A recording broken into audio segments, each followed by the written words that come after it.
¿Alguna vez te has preguntado cómo surgió la Iglesia Católica? ¿Quién la creó realmente? ¿Fue Jesús? ¿Fue el Imperio Romano? ¿Y por qué lleva ese nombre hasta hoy? La historia que estás a punto de escuchar atraviesa más de 2000 años e involucra fe, persecución, poder y mucha controversia. Todo comienza con Jesucristo.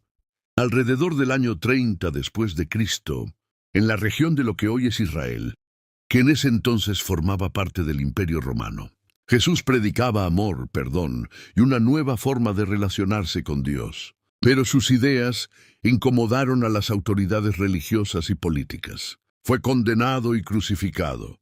Después de su muerte, sus seguidores afirman que resucitó, y eso lo cambia todo.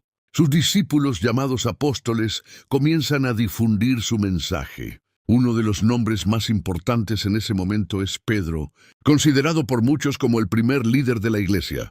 Según la tradición, fue a Roma y terminó siendo asesinado allí durante persecuciones. Y por eso muchos consideran a Roma como el centro de la Iglesia hasta hoy. Pero aquí hay un detalle importante. Al principio, no existía la Iglesia Católica como la conocemos hoy. Los primeros cristianos eran solo grupos dispersos, reunidos en casas, sin estructura, sin una jerarquía fuerte y siendo perseguidos. Y perseguidos de verdad. En los primeros siglos, ser cristiano podía significar la muerte. El Imperio Romano veía el cristianismo como una amenaza, porque los cristianos no adoraban al emperador. Eran arrestados, torturados y asesinados en arenas públicas. Aún así, el cristianismo solo crecía, y eso llamó la atención.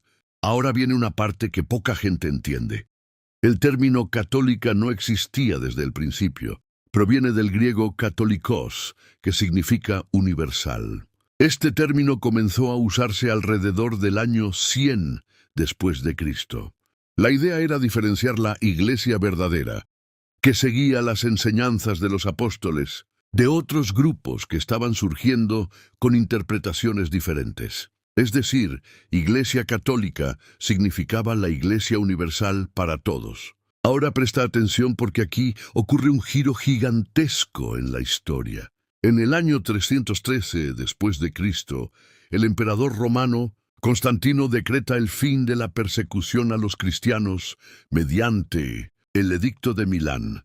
De perseguida, la religión pasa a ser aceptada. Y más que eso, con el tiempo, el cristianismo comienza a ser favorecido por el propio Imperio Romano. Décadas después, se convierte en la religión oficial, y eso cambia completamente el juego. La Iglesia comienza a crecer no solo espiritualmente, sino también políticamente. Pasa a tener influencia, riqueza y poder.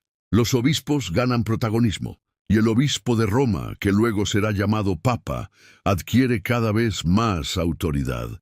Llegamos entonces a la Edad Media, y aquí la Iglesia Católica alcanza el punto más alto de su poder. Ella no era solo una religión, era la institución más poderosa de Europa. Los reyes necesitaban la aprobación de la Iglesia. Las leyes eran influenciadas por ella, e incluso las guerras estaban relacionadas con decisiones religiosas. La Iglesia controlaba el conocimiento. La mayoría de la población no sabía leer, y la Biblia no era accesible como hoy. Pero junto con el poder, comienzan los problemas. Las prácticas empiezan a ser criticadas. Una de ellas era la venta de indulgencias.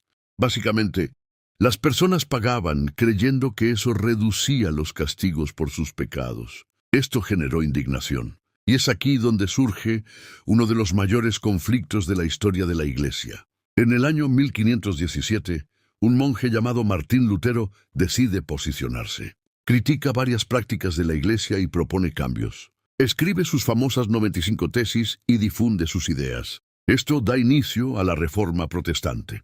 El cristianismo se divide. Por un lado, la Iglesia Católica. Por otro, varias nuevas iglesias protestantes. Y la Iglesia pierde parte de su dominio en Europa. Como respuesta, crea la llamada Contrarreforma, intentando corregir errores y reafirmar su autoridad. Aún así, el mundo cristiano nunca volvería a ser el mismo.